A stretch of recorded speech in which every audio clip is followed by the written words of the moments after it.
ప్రేమగల తండ్రి, గొప్ప దేవ, మీకు వందనాలు చెల్లిస్తూ ఉంటున్నాం. ఈ సమయంలో ప్రభా, మిమ్మల్ని స్తుతించి కనపరిచేటువంటి ఆ గొప్ప బాధ్యత మాకు దయచేసినందుకు మీకు స్తోత్రాలు చెల్లిస్తా ఉన్నాం. మీ యొక్క స్వరం వింపచేయండి. ఈరోజు మేము కూడుకొని మీ సందులో ఆరాధించి కనపరిచి దేవుని వాక్య వినాలని మీ సందులో కూర్చుంటున్నాం. మీ స్వరం వింపచేవసరం చేస్తున్నాం. పాటల ద్వారా మిమ్మల్ని కీర్తించి మహింపరిచిన ప్రభా, అదే రీతిలో వాక్యమును బట్టి కూడా కీర్తించి మా జీవితాన్ని అనువదించుకొని మీరేమై ఉన్నారో గుర్తించుకోవటకు సహాయం చేయండి. ఈ చిన్న మై శబ్దం ద్వారా ప్రభా, ఎంతమంది అయితే వినగలుగుతుంటున్నారో వారందరికీ నిత్య రక్షణ దయచేయండి. కృతజ్ఞతాపూర్వకంగా స్తుతులు చెల్లిస్తూ యేసు నామమున ప్రార్థిస్తున్నాము తండ్రి. ఆమేన్.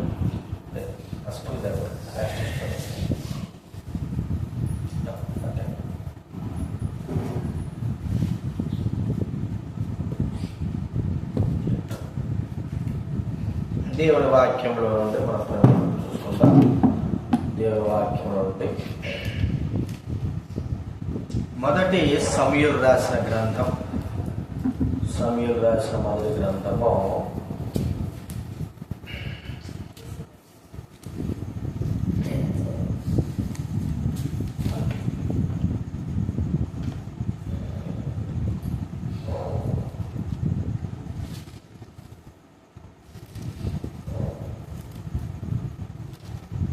9వ గ్రంథంలో నుండి సమూయేలు రాసిన మొదటి గ్రంథం 8వ అధ్యాయం 8వ అధ్యాయము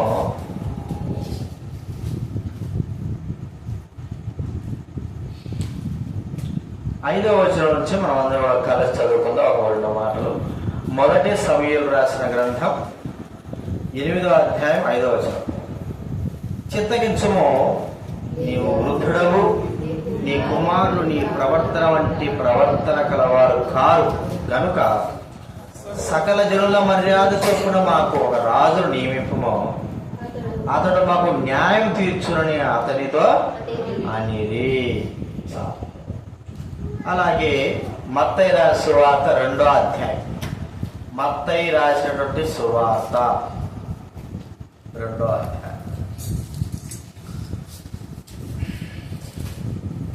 మొదటి 2 వచనాలు అందరం చదువుకుందాం.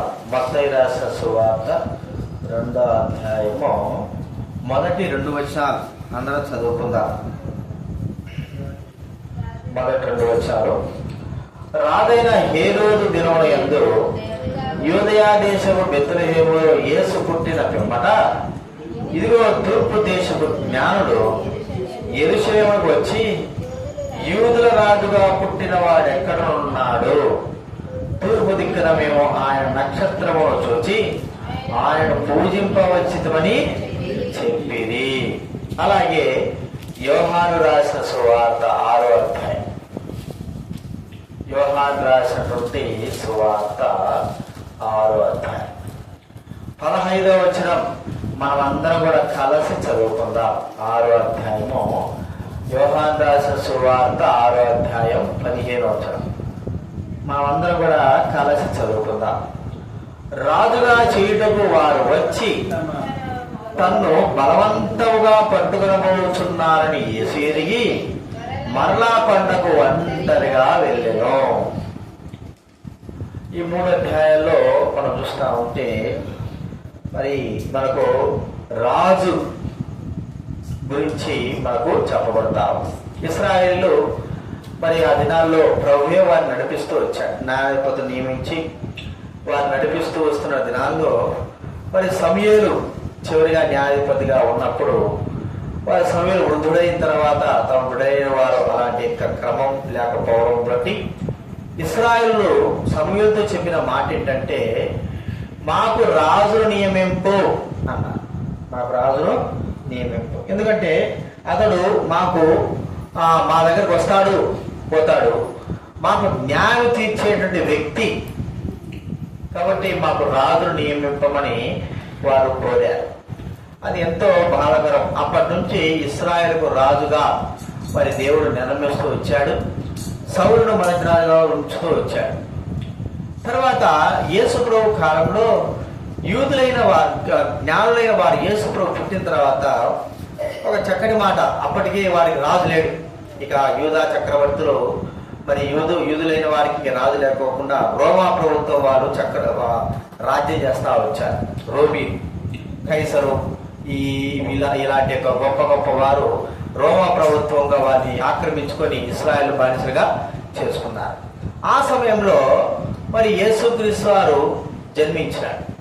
జ్ఞానులైన వారికి దేవుడు వారికి బయలుపరిచిన విధంగా ఆయన మరి జ్ఞానులైన వారు ఏ విధానం చెప్తున్నారంటే మరి ఆత్మ సంబంధంగా లోకరీతిగా అంతటికి రాజుగా ప్రభువైన యేసుక్రీస్తు వారు ఉన్నాడని వారు గుర్తించి చెప్పిన మాట ఏంటంటే, మరి ఇక్కడ యూదుల రాజుగా పుట్టిన వాడు ఎక్కడున్నాడు అన్నారు.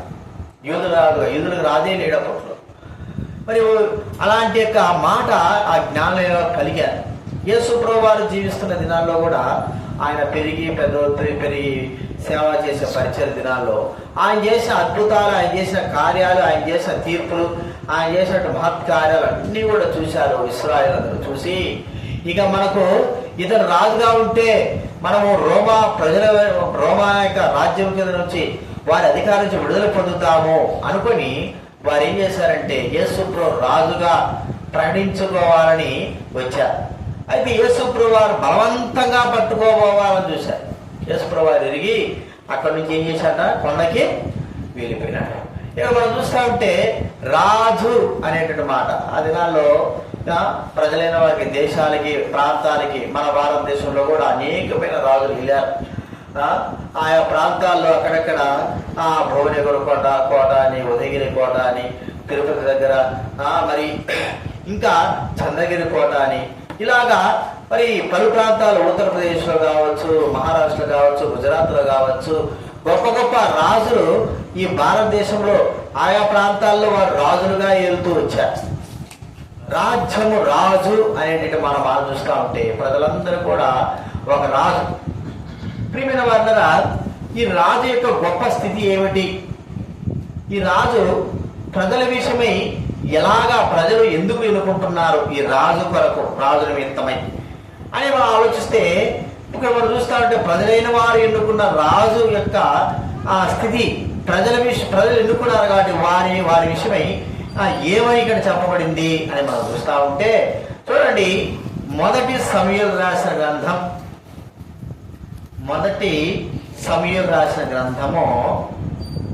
8వ అధ్యాయం 10వ వచనం నుంచి దయచేసి నేను చదువుతా వినండి. మొదటి సమూయేలు రాసిన గ్రంథం 8వ అధ్యాయం 10వ వచనం. సమూయేలు తనను రాజును అడిగిన జనులకు యెహోవా మాటలన్నింటినీ వినిపించి ఈలాగున చెప్పాను, మిమ్మును ఎలాగో రాజు ఎట్టివాడనగా అతడు మీ కుమారులను పట్టుకొని తన రథములను తోలుటకు, తన గుర్రములను కాపాడుటకును వారిని ఉంచుకును, కొందరు అతని రథముల ముందర పరిగెత్తుదురు. మరియు అతడు వారిని తన సైన్యంలో సహస్రాధిపతులుగాను 5 దశాధిపతులుగా నియమించును. తన భూములను దున్నుటకును, తన పంటలను కోయుటకును, తన యుద్ధాయుధములను తన రథములను సామాను చేయుటకును వారిని ఏర్పరచుకొనును. మీ కుమార్తెలను భక్షకారులుగాను, మీ భువనకర్తలుగాను, రొట్టెలు కాల్చువారిగాను పెట్టుకొనును. మీ పొలములలోనూ, మీ ద్రాక్ష తోటల్లోనూ, ఒలివ తోటల్లోనూ శ్రేష్టమైన వాటిని తీసుకుని తన సేవకులకు ఇచ్చును. మీ ధాన్యములోనూ ద్రాక్ష పండ్లలోనూ 10వ భాగం తీసి తన పరివార జనమునకును సేవకులకు ఇచ్చును. మీ దాసులను, మీ పనికత్తెలను, మీ పశువులలోనూ గార్ధములలోనూ శ్రేష్టమైన వాటిని పట్టుకొని తన పని కొరకు ఉంచుకొనును. ఇంకా దాన్ని మీ మందల్లో 10వ భాగం పట్టుకొనును. మీ మట్టుకు మీరు అతనికి దాసులవుదురు. ఇక్కడ రాజు యొక్క రాజు యొక్క అధికారము గురించి సమూయేలు బహు స్పష్టంగా చెప్తుంటున్నాడు. రాజుగా నియమింపబడినటువంటి వ్యక్తి మరి ప్రజలైన వారిపైన భారము కలిగిన వాడే ఉంటున్నాడు. అంటే ఇదంతా కూడా ఏమిటంటే వారిపైన అధికారము కలిగిన వాడుగా ఉంటున్నాడు. చాలా మంది ఇప్పుడు మనము ఉద్యోగస్తులు అనుకోండి, లేదా ఎమ్మెల్యే కానీ ముఖ్యమంత్రి కానీ వాళ్ళు ఓట్లు వేసేటప్పుడు లేకపోతే ప్రజలకు ఏమని చెప్తారంటే మేము ప్రజలకు సేవ చేస్తున్నామని చెప్తారు. కానీ ప్రజలు వారి ముందర చేతులు కట్టుకొని నిలబడేవారుగా ఉంటున్నారు. వారికి వారి వారి భారము కింద అంటే వారికి అధికారం కింద ఉండేవారుగా ఉంటున్నారు. వాళ్ళకేమో మేము సేవ చేసేవారంగా ఉంటారు. కానీ తుదకు ఆ అధికారము ప్రజలైన వారిని బానిసలుగా, భారముగా, లేకపోతే అధికారముగా చేసేదిగా మనం చూస్తూ ఉంటున్నాం. ప్రియమైన వాళ్ళరా, ఒక రాజు ఏం చేస్తున్నాడంటే అది ప్రజలపైన అధికారము కలిగిన వాడుగా ఉంటున్నాడు. అధికారం ఎలాంటి అధికారము? మన కుటుంబం పైన, మన పిల్లల పైన, మన భూముల పైన, మన ఆస్తుల పైన, లేకపోతే మనకు కలిగిన వాటిపైన, మన దాసుల పైన, దాసురాల పైన మనం అధికారం ఉంటే మనందరి మీద ఆ రాజు అధికారి ఉండడం అని మనం చూస్తాం. ప్రియమైన వాళ్ళరా, ఈ భూలోక సంబంధమైన రాజు ప్రజలపైన అధికారం కలిగిన వాడు, ప్రజలపైన మరి ఏలుబడి చేసేవాడు, ప్రజలను ఏలిక చేసేవాడు. చాలా మంది రాజులైన వారు వచ్చారు. కొంతమంది రాజులు కొంతవరకు కూడా ప్రజలను మంచిగా చూసుకున్నారు. కొంతమంది రాజులు దుర్మార్గంగా ప్రవర్తించిన వారుగా ఉంటారు. బైబిల్ గ్రంథంలో అలాంటి రాజులు కూడా ఉన్నారు. దుర్మార్గంగా ప్రవర్తించిన వారు ప్రజలపైన ఒత్తిళ్లు పెట్టి, పన్నులు పెట్టి, చీటిమాటి వారిని బంధించి, మరి అన్యాయముగైనటువంటి తీర్పులు తీర్చి, ప్రజలను బాధ పెట్టి, వారి మెడలపైన బరువైనటువంటి కాడిని, బరువైనటువంటి ఒక బరువును ఉంచిన వారిగా చూస్తూ ఉంటున్నాం. చాలా మంది రాజులు అలాంటి వారు భూలోకంలో ఉన్నారు. ఎందుకంటే ఆ అధికారాన్ని బట్టి వారు అలాగ ప్రవర్తించారు. అయితే ఇక్కడ చెప్పబడిన ఈ రాజు ప్రభు అయిన యేసుక్రీస్తు వారు ఎలాంటి రాజైనా, ప్రియమైన వారి లోకంలో ఉన్న రాజుల వలె కాదు ఈయన మరి దావీదు సింహాసనం పైన కూర్చున్నటువంటి పరలోకపు సంబంధమైన రాజు, పరలోకపు రాజు, యూదుల రాజు, మరి సర్వలోక ప్రజలను ఏలేటువంటి రాజు. ఈయన యొక్క భారం ఎలాంటిది? ప్రియమైన వాడరా, ప్రభు అంటున్నాడు ఆయన భారము మోపినవాడు కాదండి, భారము భరించేవాడు. అందుకే బైబిల్లో చెప్పే మాట ఏంటంటే చూడండి, మత్తయి సువార్త 11వ అధ్యాయం, మత్తయి సువార్త 11వ అధ్యాయం 28వ వచనం చదవండి, 28, 29 చదవండి. మత్తయి రాసిన సువార్త 11వ అధ్యాయము 28, 29. ప్రయాసపడి భారం మోసుకుంటున్న సమస్త జనులారా నా యొద్దకు రండి, నేను మీకు విశ్రాంతి కలగజేతును. 29 చదవండి. నేను సాత్వికుడను, దీన మనస్సు కలిగిన వాడను గనుక మీ మీద నా కాడి ఎత్తుకొని నా యొద్ద నేర్చుకుని అప్పుడు మీ ప్రాణాలకు విశ్రాంతి దొరుకును. ఎలాగనగా నా కాడి సులువుగాను నా భారము తేలికగా ఉన్నాయి. లోకంలో రాజులైన వారు ప్రజలపైన పెట్టినటువంటి బరువు, బాధ్యతలు, ఆ యొక్క కష్టములు ఎలాంటివంటే మోయలేని. సొలొమోను భక్తుడి గురించి ఒక వ్యక్తి అంటాడు, అయ్యా సొలొమోను మీ నాన్న తండ్రి రెహబాముతో అంటున్నాడు, మీ తండ్రి మా పైన బరువైన కాడిని మోపినాడు. బరువైన కాడంటే మరి అందరిపైన ఆ యొక్క అధికారము జనాయించినాడు, ఎన్నో బాధలను అనుభవింపజేశాడు. మరి ఇశ్రాయేలుని ప్రజలైన వారిని కష్టాలకు కుదేస్తూ వచ్చాడు. వారు భరింపలేనంతగా వారిని మరి రాజుగా సొలొమోను వారిపైన అధికారం చెలాయిస్తూ వచ్చాడు. అయితే ఈ పరలోకపు రాజు ప్రభువైన యేసుక్రీస్తు అలాంటి వాడు కాదండి.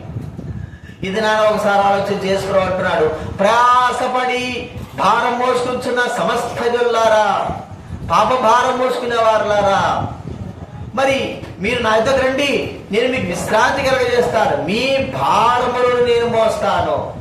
యేసు ప్రభువారు మనము మన పాప భారాలు మోసి మనం ఎంతో దిగులుతో కృంగి కృషించిపోతా ఉంటే యేసు ప్రభువారు మన భారము ఆయన మోసినాడుగా చూస్తుంటున్నాం. అందుకే బైబిల్ గ్రంథంలో 1 పేతురు రాసిన 2వ అధ్యాయం 23వ వచనం చదవండి. 2వ అధ్యాయము 24వ వచనం, మొదటి పేతురు రాసిన పత్రిక 2వ అధ్యాయం 24వ వచనం. మనము పాపముల విషయమై చనిపోయి నీతి విషయమై జీవించినట్లు ఆయన తానే తన శరీరమందు మన పాపములు ఏం చేశాడండి? రాజైన ప్రభు మన దోషములను, మన అపరాధములను, మన యొక్క పాపములను అన్నిటిని కూడా ఆయన తన పైన వేసుకున్నాడు. ప్రజల అపరాధాలను ప్రజల మీద ఉంచే రాజులున్నారు. ప్రజల అపరాధాలను క్షమించకుండా వారికి శిక్షణ విధించే రాజులున్నారు. అయితే మన ప్రభు, మన రాజు యేసు క్రీస్తు వారు ఎలాంటి వాడంటే ప్రజల పాప భారములను, ప్రజల దోష భారములను అన్నిటిని కూడా తన పైన వేసుకున్నాడు. అందుకే యేసు క్రీస్తు వారి గురించి వ్రాసిన మాట యోహాను సువార్త 1వ అధ్యాయం 29వ వచనం. యోహాను సువార్త 1:29 చదవడేనా? యోహాను సువార్త యేసు తన యుద్ధ రాగా చూచి, ఇదిగో లోక పాపమును మోసుకొని పోవు దేవుని లోక పాపములన్నిటిని కూడా తన పైన వేసుకున్నటువంటి పరలోకపు రాజు. ప్రియమైన వాళ్ళరా, ఈ రాజు యూదుల రాజైన ప్రభు, పరలోకపు రాజైన ప్రభు మరి యేసు క్రీస్తు వారిని ఆ దినాల్లో మరి గాడిద మరి ఊరేగిస్తూ, ఇదిగో దావీదు కుమారుడికి జయము జయమని ఆయన రాజుగా అంగీకరించిన వారిగా చూస్తుంటున్నాం. భూలోక సంబంధమైన రాజు కాదండోయ్. భూలోక సంబంధమైన రాజు మన పైన అధికారం చేసేవాడుగా ఉంటాడు. అయితే పర సంబంధమైన రాజు ఈయన మన భారములన్నింటినీ కూడా భరించిన వాడు. మన యొక్క దోషములన్నింటినీ కూడా తన పైన వేసుకున్నవాడు. మన శిక్షణంతటి కూడా భరించినటువంటి రాజు, అధికారి. అందుకే ఈయన అధికారం ఎట్లుంటుందంటే, యేసు ప్రభు అన్నాడు, నేను పరిచారము చేయించుకున్నట్టుకు రాలేదు. చూడండి మత్తయి సువార్త 20వ అధ్యాయం 28వ వచనం. దయచేసి చదవండి. మత్తయి రాసిన సువార్త 20వ అధ్యాయం 28వ వచనం. మనుష్య కుమారుడు పరిచారము చేయించుకున్నట్టుకు రాలేదు గాని పరిచారము చేయుటకును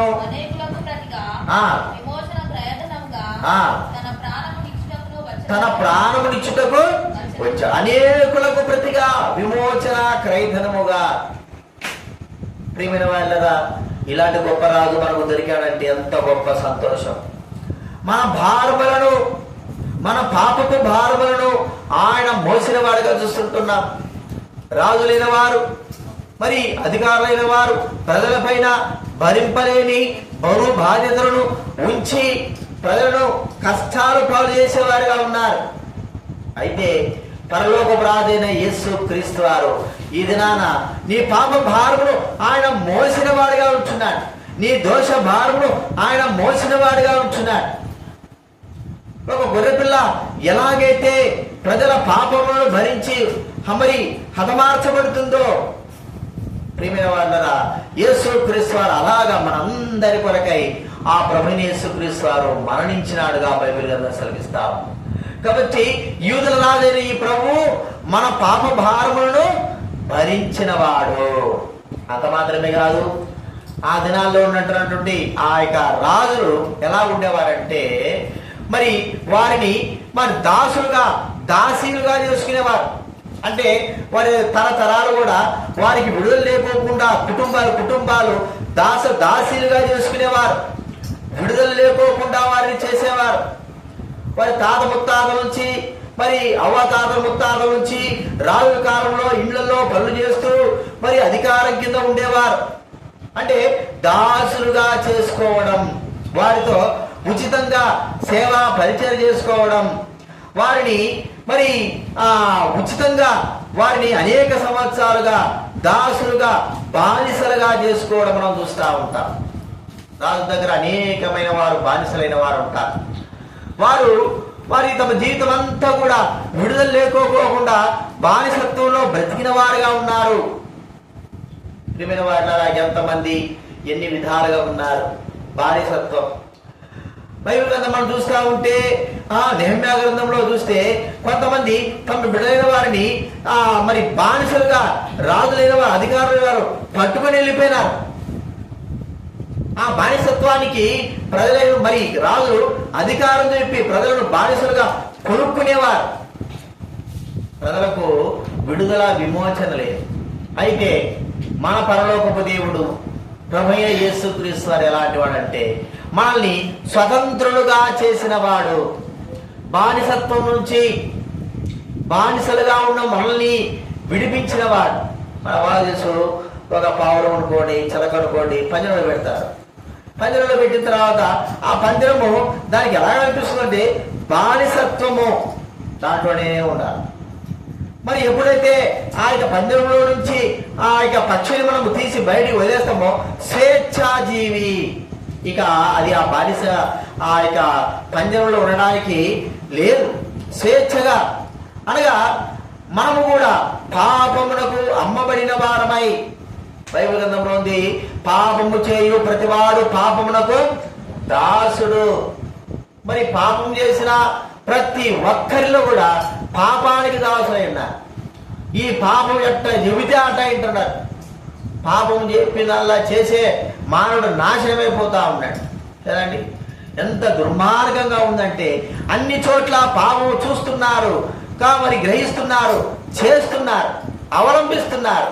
చివరికి వారి జీవితము నాశనానికి తీసుకువెళ్తారు. ప్రియమైన వాళ్ళరా, ప్రజలను మరి పాపం ఏం చేస్తుందంటే పట్టి బానిసలుగా చేసేసి అందరినీ ఒకే ఒక పాపము అందరిని కూడా తనకు బానిసలుగా చేసుకున్నది. ఆ పాపము ఏమైతే చెబితే అది చెప్పినట్టుగా ప్రజలైన వారు ప్రవర్తిస్తా ఉన్నారు. దొంగతనం చేయమంటే వాడు దొంగతనం చేస్తున్నాడు, హత్యలు చేయమంటే హత్యలు చేస్తున్నాడు, కొట్టమంటే కొడుతుంటున్నాడు, నాశనం చేయమంటే నాశనం చేస్తున్నాడు. మరి పాపము ఏమి చెబితే మానవుడిది చేస్తా ఉంటున్నాడు. చివరికి పాపం ఫలితము మరణమని తెలుసుకోలేకపోతా ఉన్నాడు. ప్రియమైన వాళ్ళ, ఇలాంటి యొక్క బానిసత్వము మానవుడి జీవితంలో ఉంది. రాజులు ఎలాగైతే మరి దాసులుగా దాసీలుగా ప్రజలైన వారిని బంధించి వారి దగ్గర ఉంచుకొని ఉచితంగా సేవ చేస్తూ జీవితాంతం కూడా వారు చనిపోయేంత వరకు కూడా వారిని అలాగే బానిసలుగా చేసుకునేవారు. చచ్చిపోతే వాడు వదిలిపెట్టేవాళ్ళు. అంటే పోతే పోయాడు. చూడండి, మనం చూస్తే మొదటి సమూయేలు రాసిన గ్రంథం 30వ అధ్యాయం 13వ వచనం చదవండి ఎవరైనా. మొదటి సమూయేలు రాసిన గ్రంథం 30వ అధ్యాయం 13వ వచనం. దావీదు, నీవు ఏ దేశము వాడవు? అందుకు వాడు, నే ఐగుప్తుడనై పుట్టి అమాలేకుడైన ఒకనికి దాసుడునైతిని. 3 దినాల క్రిందట నేను కాయిలా పడగా 3 దినాల కింద కాయిలా పడగా పెట్టి బాగా లేకుండా వచ్చేసింది. వీడు లేచి నడిచలేకపోయినాడు. పోరపర సత్య సాగు బతి ఏం చేశాడు, అన్ని రోజులు వాటితో సేవ చేయించుకొని వాటితో బాగా అన్ని పనులు చేయించుకొని వారి దాసులుగా చేసుకొని ఈ దినాన బాగాలేకపోతే ఏం చేసేసాడు, వాడిని పోరపర వదిలేశాడు. ఇది పాపం యొక్క స్థితి. బాగా వాడుకుంటుంది పాపం. బాగా వాడుకొని మోసం చేపిస్తుంది, దొంగతనం చేపిస్తుంది, వ్యభిచారం చేపిస్తుంది, అబద్ధాలు చేపిస్తుంది, అన్ని దుర్మార్గ పనులు చేపిస్తుంది, అన్ని చేపిస్తుంది. చివరికి ఏం చేస్తుంది తెలుసా, మనల్ని పట్టించి వీడే అన్ని చేశాడంట. అంతా చేపించిన తర్వాత వీడే అంత చేశాడంట. అంటే మానవుని పాపము బంధించేసి ఒక రాజు ప్రజలైన వారు ఎలాగైతే దాసులుగా దాసీలుగా చేసుకుంటున్నారో అలాగా పాపం కూడా బందీలుగా చేసింది. అయితే మన పరలోకపు రాజు ఎలాంటి వాడండి? మనం దాసులుగా చేసుకుంటున్నాడా, దాసీలుగా చేసుకుంటున్నాడా? మనల్ని మరి దాసీలుగా బందీలుగా చేసుకుంటున్నాడా? కానే కాదు, మనల్ని స్వతంత్రులుగా చేశాడు. చూడండి, గల్తీ రాసిన పత్రిక 5వ అధ్యాయం 1వ వచనం. గల్తీ రాసిన పత్రిక 5వ అధ్యాయం 1వ వచనం చదవండి. గల్తీలకు రాసిన క్రీస్తు మనలను ఏం చేశాడండి? స్వతంత్రులుగా చేశాడు. క్రీస్తు మనల్ని స్వతంత్రులుగా చేశాడు. కాబట్టి మనం స్వతంత్రులుగా, ఎలాగ స్వతంత్రులుగా? మన అన్నిటి నుండి విడిపించిన ప్రభు, పాపం నుంచి, దుర్మార్గం నుంచి, అన్నిటి నుంచి కూడా మనల్ని ఏం చేశాడంటే మరి దాస్యం నుండి విడిపించి స్వతంత్రులుగా చేసిన వాడే ఉంటున్నాడు. ప్రియమైన వాళ్ళారా, మనం ఒకసారి గుర్తించుకుందాం. మనకు ప్రభువైన యేసుక్రీస్తు వారు పాపం నుండి స్వతంత్రత, విడుదల, విమోచన. ఈ రాజు ఎలాంటి వాడంటే, మనము దేనికైతే దాసులుగా ఉన్నారో ఆ దాసులైన మనల్ని ఏం చేశాడు? ఆయన కొన్నాడు. మనం కూడా మరి ఒక దాసుడు విడిపింపబడాలంటే మరి ఏ వ్యక్తి అయితే కొన్నాడో ఆ వ్యక్తికి డబ్బిచ్చి విడిపించుకోవాలి. లేకపోతే ఆ వస్తువు కానీ మనిషి కానీ ఆ కొన్న వ్యక్తి యొక్క అధికారి కింద ఉంటారు. ప్రియమైన వాళ్ళరా, పాపము మనల్ని పట్టుకున్నది, అన్యాయంగా, మోసంగా మనల్ని వశం చేసుకున్నది, దుర్మార్గంగా మనం తన వశం చేసుకొని దాసులుగా, దాసీలుగా చేసుకుంటున్నది పాపం. అయితే ఈ పాపం నుండి మానవుల్ని స్వతంత్రులుగా చేయడానికి కొరకై ప్రభువైన యేసుక్రీస్తు మన రాజు, ప్రభువైన యేసుక్రీస్తు సర్వలోక సృష్టికర్త అయిన యేసుక్రీస్తు వారు చేసిన కార్యం ఏమిటంటే మన అందరినీ కూడా విడుదల, విమోచన కావించాలంటే తన స్వరక్తము చేత కదండి మనల్ని విమోచించినాడు అని మాట వారికి. చూడండి ఒక మాట,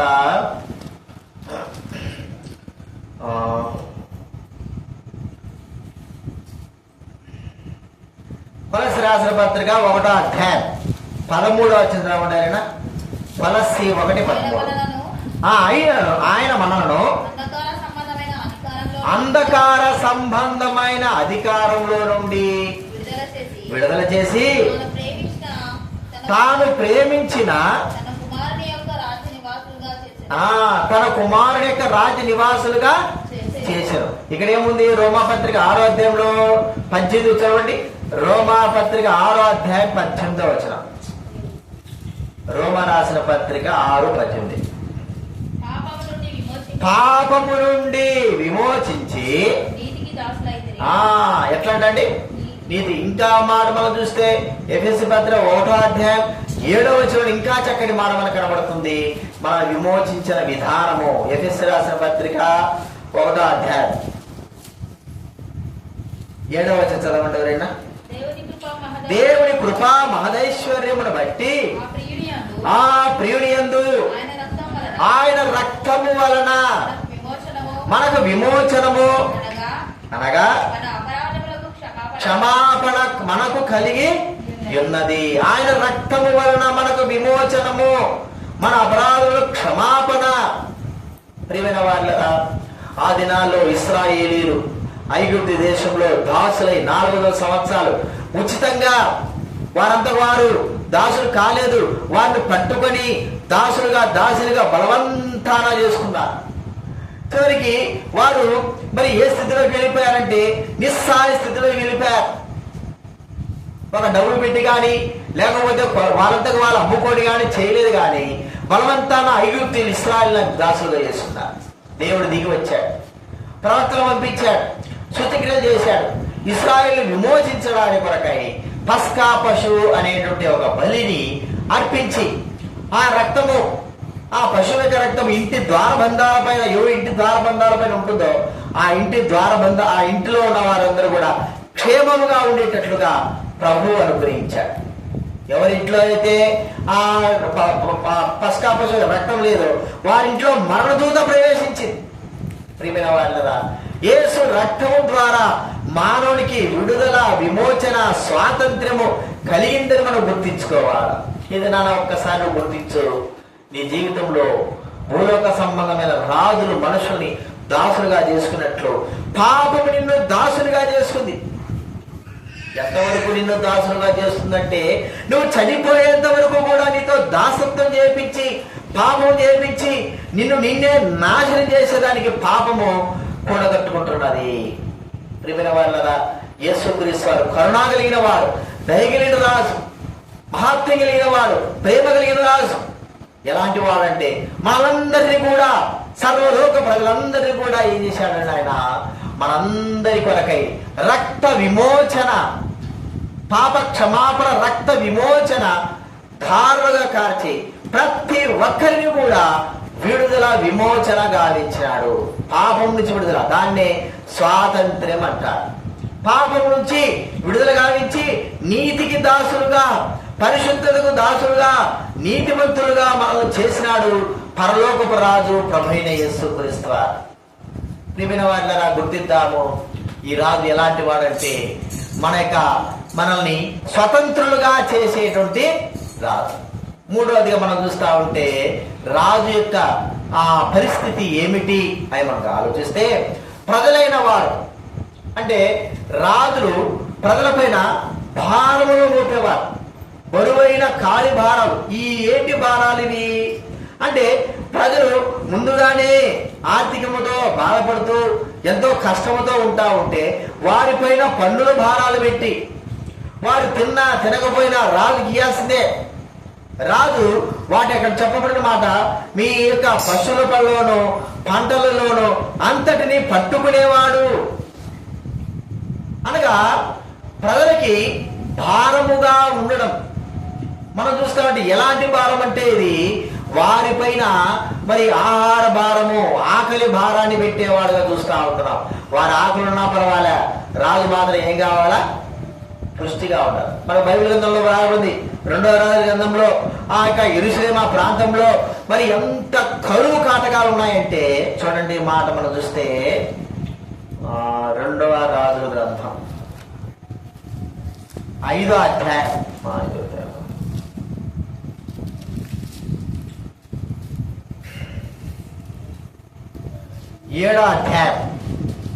7వ అధ్యాయము 26, 27 చదవండి ఎవరైనా.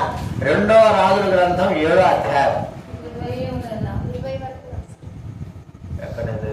6వ అధ్యాయం చూపించారు. 6, 26, 27. 6, 26.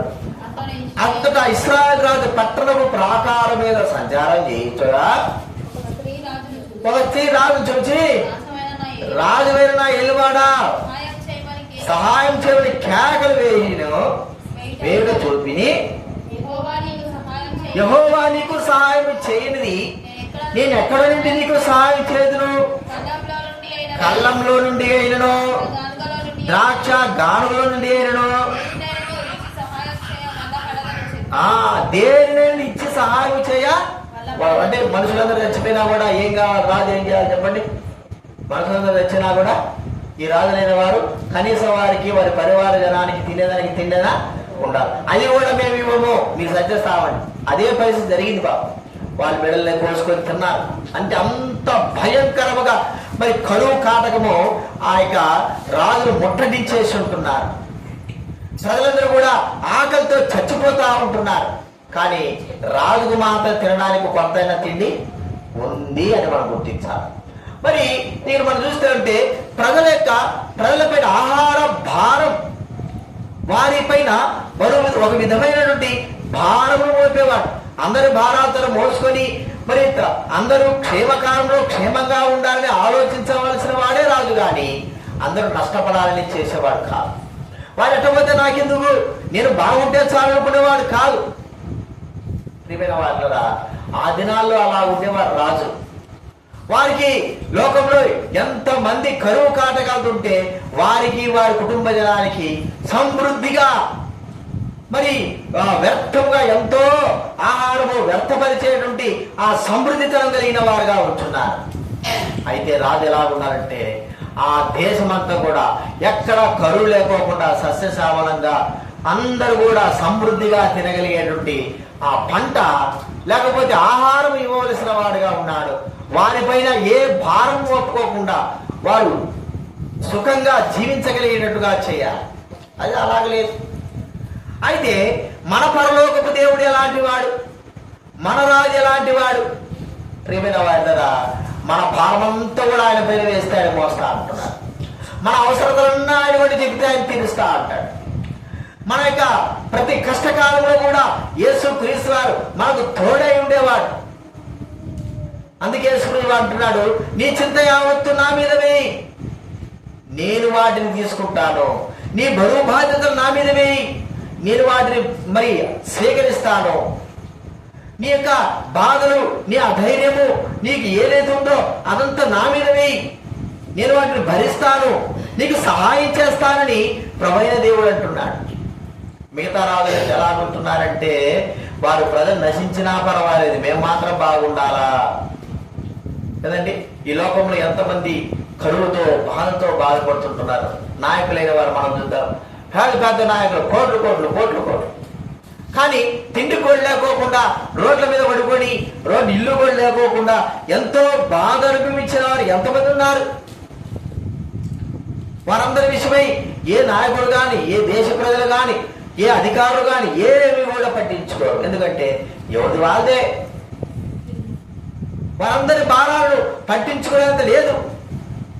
ప్రియమైన వారులరా, అయితే ప్రభువైన యేసుక్రీస్తు వారు ఎలాంటి అంటే, నీ భారం యెహోవా మీద నీ భారం మోపుము, ఆయన ఏదైనా ఆదుకును.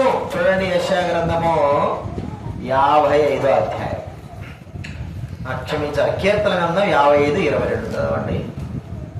కీర్తనల గ్రంథం 55:22 చదవాలి.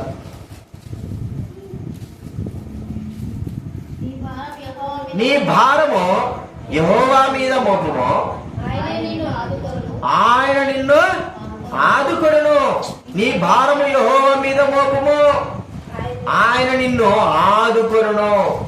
కాబట్టి మన భారము, మన చింత, మన వేదన, మన కలిగినటువంటి కష్టము ప్రభువు మీద మనం ఎప్పుడైతే ఇస్తామో, ప్రభు మీద వేస్తామో, ఆయన ఆదుకునేవాడుగా ఉంటున్నాడు. ప్రియమైన వాళ్ళరా, ప్రజలందరి భారాలను అన్నింటిని కూడా ఏ రాజు కూడా సంపూర్ణంగా మరి పరిష్కరించలేడు, మోయలేడు.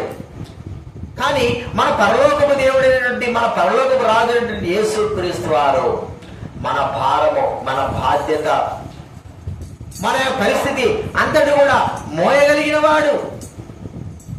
ఇది నాన్న, నీవు ఆలోచించు. నీ భారం ఎవరైనా మోయగలరా? నీ బరువుని ఎవరైనా మోయగలరా? ఇంకా మాటగా చెప్తే సామెతల గ్రంథం 16వ అధ్యాయం 3వ వచనం ఉంటారేనా? సామెతల గ్రంథం 16వ అధ్యాయం 3వ వచనం. నీ పనుల భారము యెహోవా మీద నుంచుము, అప్పుడు నీ ఉద్దేశములు నీ పనుల భారము యెహోవా మీద నుంచుము, అప్పుడు నీ ఉద్దేశములు సఫలమగును. కాబట్టి ఇంకో మాట చూడండి, 68వ అధ్యాయం కీర్తన గ్రంథం 19వ వచనం, చాలా చక్కని మాట మనకు వాక్యంలో రాబడింది. 68వ అధ్యాయం 19వ వచనం చదవండి. 68:19. ప్రభువు స్తుతినందును గాక, అనుదినము ఆయన మా భారము భరించుచున్నాడు. అనుదినము మా భారాలు భరించేటువంటి మన రాజు ప్రభువైన యేసుక్రీస్తు అండి. ఎవరు కూడా ఒకరి భారాలు ఒకరు భరించలేరు, ఒకరు భరించడమే కష్టం. లోకంలో ఉన్న వారి భారాలు మరి ఒక రాజుగా ఎంపిక చేసుకున్న రాజు, అధికారులు ఎవరి భారాలు భరిస్తున్నారు? ఎవరి భారాలు భరించలేరు. అయితే మన పరలోకపు రాజు, మన సృష్టికర్త అయిన ఆ ప్రభు, యూదుల రాజు, లోక రక్షకుడైన రాజు, ఆ ప్రభువైన దేవుడు మన భారాలన్నిటిని కూడా భరించేటువంటి వాడిగా ఉంటున్నాడు. ఎదురాన నీ భారం భరిస్తాడు, నీ కష్టం భరిస్తాడు, నీ వ్యాధి భరిస్తాడు, నీ నష్టం భరిస్తాడు. నీ మీద ఏదైతే భారముగా పెట్టబడిందో, మోయలేని భారం ఉందో, అది ప్రభువు మీద ఉంచగలిగితే, ప్రభు దగ్గరికి రాగలిగితే, యేసుక్రీస్తు ఆ భారాలంతటి కూడా ఆయన భరిస్తాడు. కాబట్టి ప్రియమైన వారులరా, రాజు ప్రజల భారాలను భరించవలసిన వాడు. అంత మాత్రమే కాదు, ఈ రాజు ఎలాంటి వాడంటే, భూలోక రాజు అందరికీ కూడా న్యాయమైన తీర్పు తీర్చాలి కదండి. న్యాయమైన తీర్పు. కొన్ని రాజుల దగ్గర న్యాయమైన తీర్పులు ఉండవు. అని 99% భూమిపైన న్యాయమైన తీర్పు కనబడదు. కానీ మరి ఎక్కడో 1% మాత్రమే న్యాయమైన తీర్పులు. కొంతమంది డబ్బులు కాశపడి కోర్టులు చూడండి, లేకపోతే పోలీస్ స్టేషన్ దగ్గర చూసుకుంటే మనకు రావాల్సినటువంటి తీర్పు న్యాయమే తీర్పు రాదు, అన్యాయమే జరుగుతుంది. కేవలము మరి రాజుగా న్యాయం చేయాలని అనుకుంటాము, కానీ మనకు అన్యాయమే మానవులైన వారు, రాజులైన వారు చేసేవారు. తీర్పు తీర్చాల్సిన వారు అన్యాయపు తీర్పు తీర్చేవారుగా ఉంటున్నారు. లేకపోతే డబ్బు కాశపడో, లేకపోతే అధికార కాశపడో, లేకపోతే కుటుంబ విషయమో, ఏ విధమైనా సరే కానీ అన్యాయం తీర్పు. అయితే ప్రభువైన దేవుడు అలాంటి వాడు కాదు. మన రాజు, మన ప్రభు, మన సృష్టికర్త, యూదుల రాజు, మన రక్షకుడైన ఆ ప్రభువైన యేసు క్రీస్తు వారు ఎలాంటి వాడంటే న్యాయమైన తీర్పు. ఈ భూలోకంలో తీర్పు తీర్చేవాడు ఎవరైనా అంటే ఆయన కేవలం ప్రభువైన యేసు క్రీస్తు వారు మాత్రమే. న్యాయమైన తీర్పు ఆయన అందరికీ ఒకే విధానంలో, ఒకే రీతిలో న్యాయముగా, సత్యముగా ఆయన తీర్పు తీర్చేవాడు. ప్రియమైన వాళ్ళ ఒక దినం వస్తుంది, మనమందరం కూడా, ప్రజలందరూ కూడా ఆయన ఎదుట నిలబడాల్సి వస్తుంది. ఆయన ప్రతి ఒక్కరు కూడా తీర్పు తీర్చబోయేటటువంటి వాడు. ఈ భూలోకంలో మనం చేసిన కార్యములు, మనం చేసిన తప్పులు, మనం చేసిన మోసాలు, మనం చేసినటువంటి పాప సంబంధమైన క్రియలన్నిటికీ కూడా సరైన విధానంలో, సరైన రీతిలో ఒక దినాన తీర్పు తీర్చబోతుంటున్నాడు. అందరికీ, నాకు, అందరికీ, ప్రతి ఒక్కరికి భూలోకంలో ఆయన తీర్పు తీర్చే విధానం ఏమిటంటే, మరి ప్రియమైన వారరా బైబిల్లో చెప్పే మాట ఏంటంటే, ప్రతి ఒక్క వ్యక్తి, మోసగాడు కానీ, దుర్మార్గుడు కానీ, పాపాత్ముడు కానీ, ఎలాంటి వాడైనా సరే తన మనసును మార్చుకొని, తన జీవితం మార్చుకొని పరిశుద్ధమైన జీవితం కలిగి జీవించిన వ్యక్తికి పరిశుద్ధమైన తీర్పు. లేకపోతే పాపంలో మరి దుర్మార్గంగా అనేకమైన బాధిస్తూ, అనేకమైన నశింపజేస్తూ, ఇంకా దుర్మార్గంగా జీవించే వ్యక్తులు కూడా ఆయన తీర్పు తీర్చేవాడుగా వచ్చాడు. ఆ తీర్పు ఏమిటంటే మరి నిత్య నరకము. ప్రియమైన వారిని ఒకసారి గుర్తించుకుందాం. యేసు క్రీస్తు వారు సరైన విధానంలో కరెక్ట్, మంచి, చక్కటి తీర్పు ఇచ్చేవాడు, అన్యాయం చేసేవాడు కాదు. ఆయన అన్యాయం చేయడు, ఆయన యందు దోషం లేదు, ఆయన పాపము చేయలేదు. అయితే మనకు నిజమైన తీర్పు తీర్చడానికి కొరకై ఈ భూలోకంలో మన మీద పడవలసిన తీర్పు అంతా కూడా ఆయన తనపైన వేసుకున్నాడు. బైబిల్ గ్రంథంలో ఉంది, అన్యాయముగా యేసుక్రీస్తు వారు నిందను, తీర్పులను పొంది, అన్యాయం తీర్పు పొందాడు. ప్రియమైన వాళ్ళరా, యేసుక్రీస్తు వారు అన్యాయం తీర్పు పొంది ఉండొచ్చేమో కానీ ఆయన సజీవుడే ఉన్నాడు. ఒక దినాన రాజుల రాజుగా, యూదా గోత్రం సింహముగా, దేవాది దేవుడుగా, ప్రభువుడుగా ఆకాశం మధ్యలోకి వస్తాడు, మేఘమండలం మీద వస్తాడు. వచ్చిన తర్వాత ప్రతి ఒక్కరు కూడా ఒక దినాన వారు చేసిన క్రియలు బట్టి, కార్యాలను బట్టి, మోసాలు బట్టి, మంచితనాన్ని బట్టి ఎవరి క్రియల ఫలితం వారికి అనుగ్రహించేవారుగా ఉంటారు. ఇది నాన్న ఒకసారి గుర్తించుకో. నీవు ఎలాగ ప్రవర్తిస్తుంటున్నావు, నీ ప్రవర్తన జీవితం ఎలాంటిది, నీ జీవితం ఎలాగుంది? దేవునికి భయపడవా? దేవునికి భయపడవా? నీ ఇష్ట ప్రకారంగా జీవిస్తుంటున్నావు.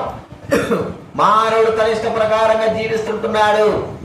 అయితే ఈ లోకంలో అడిగేవారు లేకపోయి ఉండొచ్చేమో కానీ న్యాయమైన తీర్పు మానవుడికి విధించి ఒక దినాన ప్రభు తాను నిజమైన రాజు, లోకరక్షకుడిని ప్రపంచమంతటా తెలియపరిచేటువంటి స్థితి వస్తుంది. కాబట్టి ప్రియమైన వాళ్ళరా, మనం గుర్తించుకుందాం, మనకు తీర్పు తీర్చేటువంటి ఆ ప్రభువుకు మనం ఎలాగ జీవిస్తున్నాం, ప్రభువు ముందు ఎలాగ జీవిస్తున్నాం. మనము దోషభరితులమైన, పాపభరితులమైన, ఇప్పుడు తీర్పు తీర్చబడేటువంటి పరిస్థితిలో ఎలాంటి తీర్పు అంటే రెండవ మరణం. బైబిల్ చూడండి, మరి ప్రకటన గ్రంథం 21వ అధ్యాయం 8వ వచనం. ప్రకటన గ్రంథం 21వ అధ్యాయం 8వ వచనం ఏమంటారైనా? పిరికివారును, అసఖ్యులను, నరహంతకులను, అబద్ధికులందరూ మండు గుండములో పాలు పొందుదురు. ఇది రెండవ మరణము. పిరికివారు, విశ్వాసులు, అసఖ్యులు, నరహంతకులు, వ్యభిచారులు, మాంత్రులు, అబద్ధికులందరూ, ఇంకా మరొకరు ఉన్నారు. వీరందరూ కూడా గ్రంథాలు విప్పబడతాయి, న్యాయమైన తీర్పు జరుగుతుంది. ప్రియమైన వాళ్ళరా, ఆ తీర్పులోకి మనం వెళ్ళకూడదు. అందుకే మన జీవితం మార్చుకోవాలి. ఆ ప్రభువైన యేసుక్రీస్తు వారు, లోకరక్షకుడైన యేసుక్రీస్తు వారు మనకు రాజైన ప్రభు, మనల్ని క్షమించడానికి, మనల్ని పవిత్రులుగా చేయడానికి, పరిశుద్ధులుగా చేయడానికి, మన పేరును జీవగ్రంథంలో రాయడానికి కొరకై ఈ లోకంలో అన్యాయం తీర్పు పొంది, అన్యాయముగా ఆయన ప్రజల చేత సిలువేయబడి, ప్రజల పాప క్షమాపణ కొరకై ఆయన చనిపోయి సమాజముడు తిరిగి లేచాడు. ఒకసారి ఆలోచించు, యేసుక్రీస్తు వారు మహారాజుగా ఉండి, ఏ రాజైనా ప్రజల భారాలు భరించి ప్రజలు చంపడమే గాని ప్రజల కొరకే చనిపోయిన రాజు ఏ రాజు లేడు. ప్రజల కొరకే చనిపోయిన వాడు, ప్రజల పక్షాన చనిపోయిన వాడు, ప్రజల నిమిత్తమై చనిపోయిన వాడు, ప్రజల కొరకై చనిపోయిన వాడు ఏ రాజు భూలోకంలో ఉండలేదు, రాలేదు, రాబోదు కూడా. యేసుక్రీస్తు వారే యూదుల రాజుగా, ప్రజల రాజుగా, లోకరక్షకుడు రాజుగా, ప్రజల కొరకై ప్రజల భారాలు భరించడమే కాకుండా, ప్రజల శిక్షలు వహించడమే కాకుండా, ప్రజల మరణాన్ని ఆయన భరించి, ప్రజలకు రావాల్సిన శిక్షంతో ఆయన వహించుకొని, ప్రజల నిమిత్తమై మరణించి చనిపోయి సమాజముడు తిరిగి లేచినటువంటి పరలోకపు రాజు ఆయన తీర్పు నిమిత్తమై సిద్ధమై ఉన్నాడు. ప్రియమైన వాళ్ళని ఒకసారి గుర్తించుకో, ఈ రాజు నీ ప్రభు ఏం చెప్తున్నా అంటే, ఆయన చేతులు చాచి పిలుస్తున్నాడు, నా ఇంతకు రండి, నేను మీకు విశ్రాంతిని, పాపక్షమాపణను, మరి పరలోక రాజ్యాన్ని అన్నిటిని కూడా మీకు అనుగ్రహిస్తాను. మీ జీవితాలు ఎలా వ్యర్థం చేసుకుంటారు. కాబట్టి ఆయన యుద్ధకు వచ్చిన ప్రతి ఒక్కరి విషయమై ప్రభువైన యేసుక్రీస్తు వారు క్షమించడానికి సిద్ధమై ఉన్నాడు. కాబట్టి ఈ నాలుగంతల విషయాలు గుర్తించుకుంటే, మొట్టమొదటిగా రాజు ఎలాంటి వాడు చెప్పండి? ప్రజల పైన ఏం చేశాడు? ప్రజల కాడిపైన, వారి మెడలపైన భారాలు ఉంచేవాడు. భారాలు మోసేవాడు కాదు, భారాలను పెట్టి వారిని అనేక విధాలుగా మొత్తేవాడుగా చూస్తుంటున్నాం. అయితే మన ప్రభువైన యేసుక్రీస్తు లాంటి వాడండి. మన పాప భారమును, మన పాపము యొక్క భారాన్ని మోసేటువంటి రాజు. రెండవదిగా మొట్టమొదటిగా అధికారం చేసేవాడు రాజు. ప్రజలపైన అధికారం చేస్తాడు. అయితే మన రాజు ఎలాంటి వాడు చెప్పండి? ప్రజలపైన అధికారం చేస్తే మన రాజు మన కొరకు ఆయన దాసుడుగా, మన పైన రాజుగా కాదు, ఆయన మనకు దాసుడుగా పరిచర్య చేసేవాడుగా ఉంటున్నాడు. రెండోదిగా ఆయన మన కొరకై మన మీద మోపబడిన భారమును భరించిన వాడుగా చూస్తూ ఉంటున్నా. మూడోది ఏం చూసినా చెప్పండి? మనందరినీ కూడా మరి అంతటి కూడా స్వతంత్రులుగా చేసిన వాడు. ప్రియమైన వాటిలరా, స్వతంత్రులుగా, విడుదల విమోచన గావించిన వాడు తన రక్తము ద్వారా. అంత మాత్రం కాదు, ఇంకేం చేశాడు చెప్పండి? వారి బరువు బాధ్యతలని కూడా భరించాడు. ఆహార బాధ్యత, కష్ట బాధ్యత అన్నిటిని కూడా రాజు భరించాలి. అయితే అలాంటి రాజుని ఇక్కడ ఎక్కడ లేదు. అందరూ ప్రజల దగ్గర తీసుకొని చచ్చిపోయేంత వరకు బాగా సుఖంగా తినడానికే చూసేవారు, కానీ ప్రజల కొరకై అలాంటి బాధ్యతను భరించేవారు ఎవరు లేరు. అయితే యేసుక్రీస్తు అలాంటి వాడండి. మన కొరకై మన పాప అంత భారం, మన భారం అంతా కూడా ఆయన భరించేవాడుగా చూస్తూ ఉంటున్నా. మన శ్రమ, మన వేదన అంతా భరించేవాడుగా. చివరిగా ఏం చూస్తూ ఇచ్చా మనము? రాజు ఏం చేస్తాడు? తీర్పు తీర్చేవాడు కదండి. అన్యాయమైన తీర్పు భూలోకంలో ఎంతో మందికి ఎన్నో విధాలు జరిగి నష్టపడినారు, బాధపడినారు. అయ్యో మాకు తీర్పు అన్యాయంగా జరిగిందే, రాజు నమ్ముకుంటే మనకి రాజు జరిగింది. అయితే మన పరలోకపు దేవుడు, పరలోకపు రాజు ప్రభువైన యేసుక్రీస్తు వారు న్యాయమైన తీర్పు మనకు జరిగించేవాడు. న్యాయమైనగా ఆయన తీర్పును మనకు అనుగ్రహించేవాడు. ఒక దినం వస్తుంది, క్రియల ఫలితాన్ని బట్టి ప్రతి ఒక్కరము కూడా తీర్పు పొందాలి. నీవు నేనందరం కూడా బహు జాగ్రత్త. నీ ఇష్ట ప్రకారం జీవిస్తావా, తీర్పు పొందుతావు. నీ జీవితం ఇష్ట ప్రకారంగా కఠినంగా జీవిస్తావా, తీర్పు పొందుతావు. ప్రభువైన దేవుడు నీవు అనుకున్నట్లుగా, నేను అనుకున్నట్లుగా జాలి కలిగిన వాడే, కానీ తీర్పు తీర్చే విషయంలో కానీ మాత్రం చూస్తే ఖచ్చితముగా నీకు రావాల్సిన శిక్ష ఖచ్చితంగా వేస్తాడు, నీవు ప్రవర్తించిన ప్రవర్తనను బట్టి. అది గుర్తుపెట్టుకో. అయితే ఈ భూలోకంలో ఆ ప్రభువైన యేసు యేసుక్రీస్తు వారు ఆ రాజైన దేవుడు తీర్పు విషయంలో మన తీర్పు, మన భారం, మనకు వచ్చే శిక్ష తాను భరించి మనల్ని విడుదల విమోచన. ఎలాగంటే మాట చూస్తే ఆ యేసుక్రీస్తు వారు మరణం అప్పగింపబడినప్పుడు ఆ యొక్క బరబ్బ ఎలాగైతే విడుదల పొందినాడో అలాగ మనందరూ కూడా విడుదల విమోచన గావించినాడు. ఆయన తీర్పు పొంది, అన్యాయ తీర్పు పొంది బరబ్బను విడుదల చేసినాడు. అలాగా ఆయన అన్యాయ తీర్పు పొంది మనకందరూ కూడా విడుదల గావించి మనల్ని విమోచించాడు. ఒక దినం వస్తుంది, ఆ దినాన మనమందరం కూడా నిలబడాలి, న్యాయమైన తీర్పు చేస్తాడు. కాబట్టి మన రాజు ప్రభు యేసుక్రీస్తు వారు ఆయన మన కొరకే చేసిన కార్యాలు, ఆయన లోక సంబంధమైన రాజువలే కాదు, ఆయన పర సంబంధమైన రాజు, పరలోక సంబంధమైన ప్రభు. ఆయన యొక్క కార్యములన్నీ కూడా సత్యములు. ఒకసారి గుర్తించుకో, ఆ ప్రభు అయిన యేసు ముందు విశ్వాసం ఉంచి నీ జీవితము మరి ఆయన పైన ఉంచు. నీ భారము, నీ కష్టము, నీ యొక్క శ్రమ, నీ యొక్క భయము, నీ భీతి అంతా కూడా ఆయన పైన వేయి. అన్ని కూడా ఆయన భరిస్తాడు.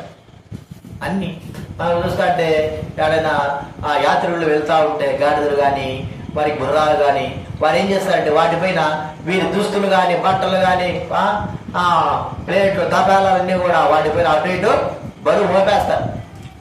ఇంకా మరి నడవకోకుండా ఎదురుబడి వేసుకొని ఎదురుబడిలో కూర్చొని పోతా ఉంటారు. అన్ని కూడా మనిషి కలిగినవన్నీ కూడా ఈ పశువులు ఎలాగైతే బరువు భరించి వాటిని ప్రయాణంలో నడిపిస్తూ వచ్చాయో అలాగ ప్రభువైన దేవుడు మన భారమంతా కూడా ఆయన భరించి, ఒక రాజుగా ఆయన భరించి ఆయన ముందు కొనసాగేవాడుగా చూస్తా ఉంటున్నాం. చివరికి ఇంకొక మాట చెప్పుకుంటే ఏమిటంటే, మనకు ముందు ఉండేవాడు రాజు. యుద్ధానికి వెళ్ళేటప్పుడు ఎట్లుంటారు చెప్పండి అంటుంటాడు, ముందుగా ఉండాలా, వెనకపోయి వెనక దాక్కుంటా కాదు. రాజు దావీదు మహారాజు ఏం చేశాడు, సైన్యానికి ముందు వెళుతా ఉన్నాడు. రాజు యొక్క గొప్పతనం ఏంటంటే తాను మరణించినా కూడా తన ప్రజలైన వారు బ్రతకాలి కాబట్టి ముందుగా ధైర్యంతో వెళ్ళేవాడు. అంటే మనకు ముందుగా ఆయన ఉన్నాడు.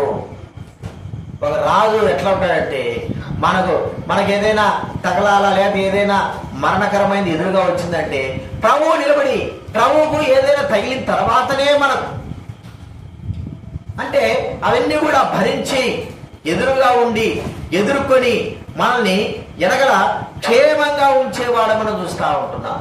రాజు మనకు ముందుండి మనకేం చేస్తాడు, క్షేమంగా. ఒక మాట చెప్పుకోవాలంటే మరి ఒక కాపరిలాగా, గొర్రెల కాపరి ముందుకు వెళ్తా ఉంటాడు, ఎనగల గొర్రె వేస్తూ ఉంటాయి, చుట్టుపక్కల చూస్తూ ఉంటాడు. వచ్చేటువంటి ప్రతి పరిస్థితిని గమనించి తోడల నుంచి కానీ నక్కల నుంచి కానీ పురుగుల నుంచి కానీ వీటన్ని నుంచి తప్పించడానికి బహు జాగ్రత్త కలిగిన వాడి ముందుండి వెళ్తా ఉంటాడు. కాబట్టి గొర్రెల కాపరి ఎప్పుడు ముందుగా ఉన్నట్లుగా, రాజు ఎప్పుడు ముందుగా ఉన్నట్లుగా మన ప్రభువైన దేవుడు మనకు ముందుగా ఉంటాడండి. మనకు ముందుగా ఉండి మన జీవితానంతా కూడా నడిపిస్తాడు. ఇక మనకు ఆయన ముందుంటే మనకి ఏ భయము, ఏ భయం లేదు. ఒక బలమైన వ్యక్తి మరి ఫిలిష్తీ దేశంలో గొల్యాతు అనేవాడు, ఎంతో మంది ప్రజలున్నారు. ఆ గొల్యాతు అనేవాడు 10 అడుగులు ఎత్తున్నాడు, భారీ కాయ మనిషి. వాడొక్కడు ముందుంటే ఈ ప్రజలందరికీ ఎట్టుంది చెప్పండి, ఎలాగుంది? భయం కాదు. ఫిలిష్తీయులకు ఎట్లా ఉంది? వాడు ముందుంటే ధైర్యం ఉంది కదా, మా పక్షాన కూడా నిలబడి వాడు చూడగానే పరిగెత్తారా అనే ధైర్యం. అట్టడు తెలిసిపోయాడు. ఇప్పుడు అందరూ ఏమైపోయినారు, అందరూ పరుగు. ఏంటి? ధైర్యవంతుడైన వాడు చచ్చిపోయేలా కదా పరిగెత్తారు. అయితే మనకు ముందున్న ఆ ప్రభు ఎలాంటి వాడండి? గొప్ప రాజు, ధైర్యవంతుడు. ఆయన అన్నిటిని ఎదుర్కొని మనల్ని అందరినీ, మన జీవితాలను అన్నిటిని కూడా ముందుకు కొనసాగింపజేసేవాడు.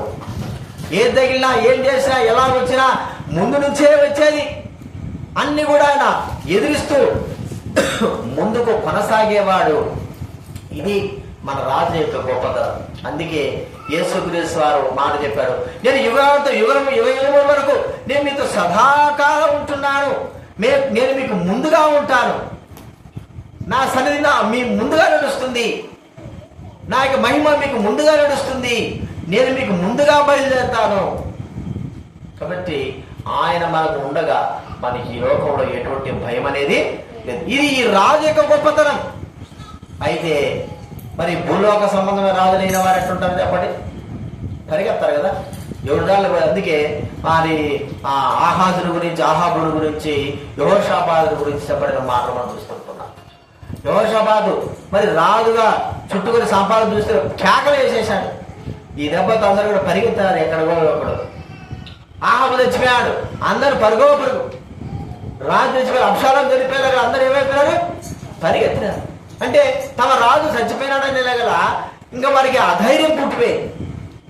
అయితే మన రాజు ఎలాంటి వాడంటే, ముందున్న మన రాజు ఆయన శాశ్వతుడైన వాడు, మరణం లేనివాడు, జీవం కలిగిన వాడు. ఆయన మనకు ముందుంటే ఇక ఏవుడు కూడా మనల్ని ఏమి కూడా బైబిల్ గ్రంథంలో ఉంది, దేవుడు యేసు మన పక్షాన ఉండగా మనకు విరోధి ఎవడు? కాబట్టి ఆ గొల్యాదు నిలబడితే ఫిలిష్తీయులకు ఎంత ధైర్యం వచ్చిందో మనం గుర్తిస్తుంటున్నాం. మరి దావీదు మహారాజు ముందు నిలబడితే ఇశ్రాయేలుకి ఎంత ధైర్యం వచ్చిందో మనం గుర్తిస్తుంటున్నాం. గిద్యోను నిలబడితే ఇశ్రాయేలుకి ఎంత ధైర్యం ఉందో మనకు తెలుసు. యెఫ్తా నిలబడితే మరి ఇశ్రాయేలుకి ఎంత ధైర్యం ఉందో మనకు తెలుసు. మరి మన ముందు ప్రభువైన యేసుక్రీస్తు మన రాజుగా నిలబడితే మనకి ఇంకెంత ధైర్యం ఉండాలి, ఇంకెంత బలం ఉండాలి, ఇంత శక్తి ఉండాలి. ఇక దేనికి కూడా మనం భయపడలేం, దేనికి కూడా భయపడాల్సిన అవసరం లేదు. కారణం ఏంటంటే మనకు ముందు ఆయన ప్రభు ఉన్నాడు. అన్నిటినీ మనకు అన్ని విషయాల్లో కూడా సహాయపడి, కాపాడి, భద్రపరిచి శక్తినిచ్చేటువంటి ప్రభువు మనకు ఉన్నప్పుడు మన వెనుకున్నటువంటి ఆయన వెనుకున్న మనము ధైర్యవంతులుగా ఉండాలి. కాబట్టి రాజు, మనకున్న రాజు ఎవరండి? ధైర్యవంతుడు. మనము కూడా ఎలా ఉండాలి? ధైర్యముగా. అటువంటి విషయాలు జ్ఞాపకం పెట్టుకుందాం. రాజు యొక్క గొప్పతనాల గురించి మనం చూస్తూ వచ్చాం. మన పరలోకం రాజు కూడా మనకందరికి కూడా ఆయన సంపూర్ణంగా పాప విమోచన కలిగించి తనగా అర్పించుకొని చనిపోయి సమాజేవుడు తిరిగి లేచాడు. ఈ రాజు సదాకాలం ఉండే దేవుడు. కాబట్టి అప్పుడు యేసునందు విశ్వాసం ఉంచు, ఆయన ఈ రాజు అవుతాడు, నీ జీవితాన్ని విమోచించి విడుదలగా ఇస్తాడు. ప్రార్థన చేసుకుందాము.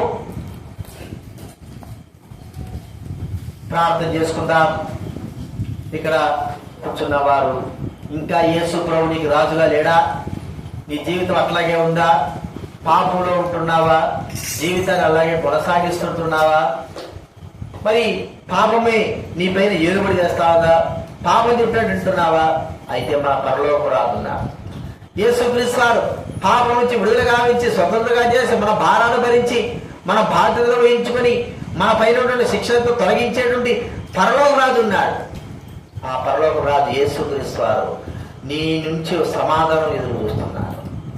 ఏమిటంటే ఆ ప్రభువును నువ్వు రక్షకుడుగా, దేవుడుగా, ప్రభువుగా అంగీకరించడమే.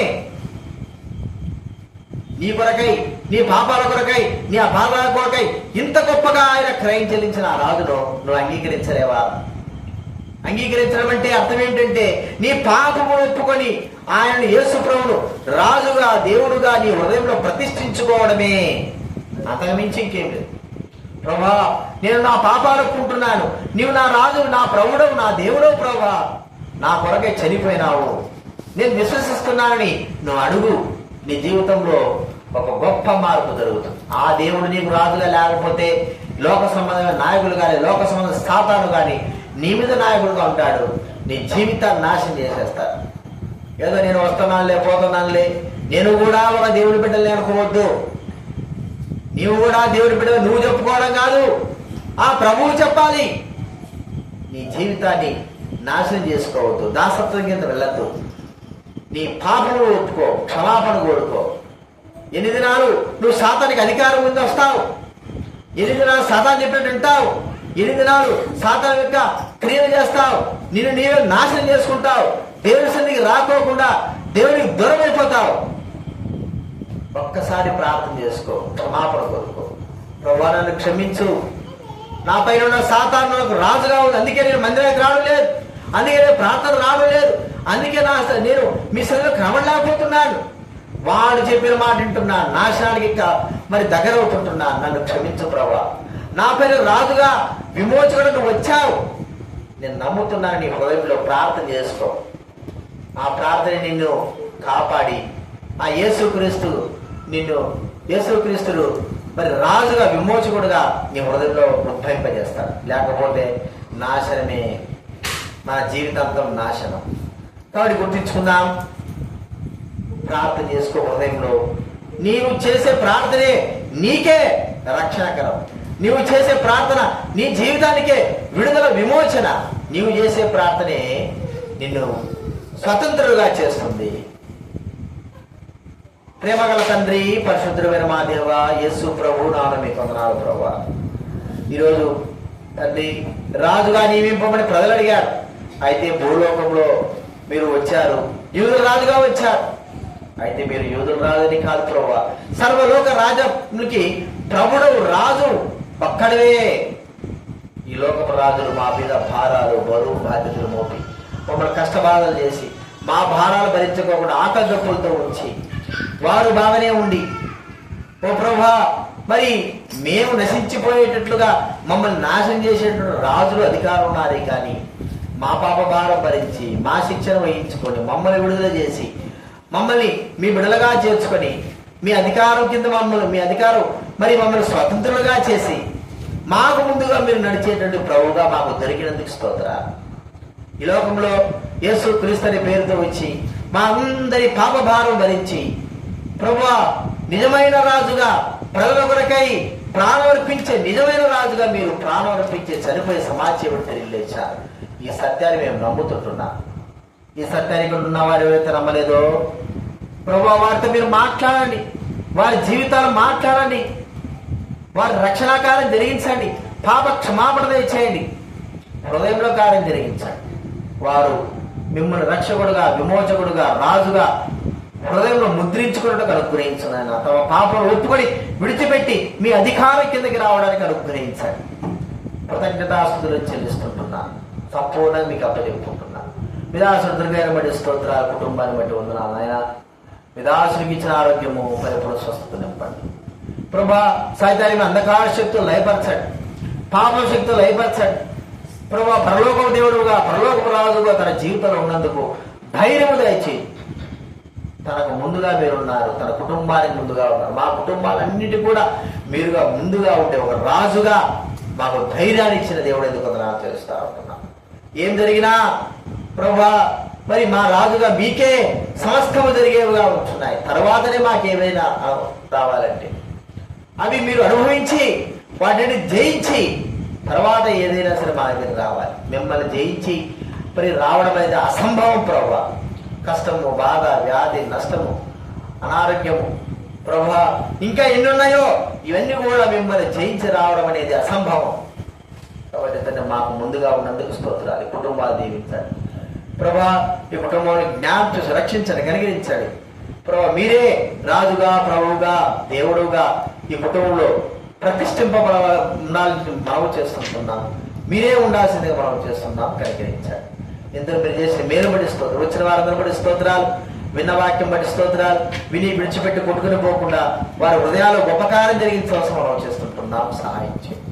కృతజ్ఞతాపూర్వకం స్తోత్రాలు. ప్రతి ఒక్కరు కూడా దీవించి ఆశీర్వించున్నాయన సహాయం చేయండి. స్తుతిఘనత చెల్లిస్తూ ఎవరైతే వింటున్నారో వారి కుటుంబాలు దీవించున్నాయన ఆశీర్వదించండి. మహిమ, ఘనత, ప్రభావాలు తెలుసు. ఈ కుటుంబంలో చేసిన మేలు, అందరి కుటుంబాలు చేసిన మేలు పెట్టి వందనాలు చేస్తాం. మా రాజు అయిన ప్రభువైన యేసుక్రీస్తు వారి నామములో స్తుతించి ప్రార్థించి అడిగి వేడుచున్నాము తండ్రి, ఆమేన్. తండ్రి అయిన దేవుని ప్రేమయు, యేసుక్రీస్తు వారి యొక్క కృపయు, పరిశుద్ధాత్మ సహవాసం చేరువచ్చిన మనకు సకల పరిశుద్ధులకు ఇప్పుడెల్లప్పుడు సదాకాలం తోడైండు గాక. ఆమేన్.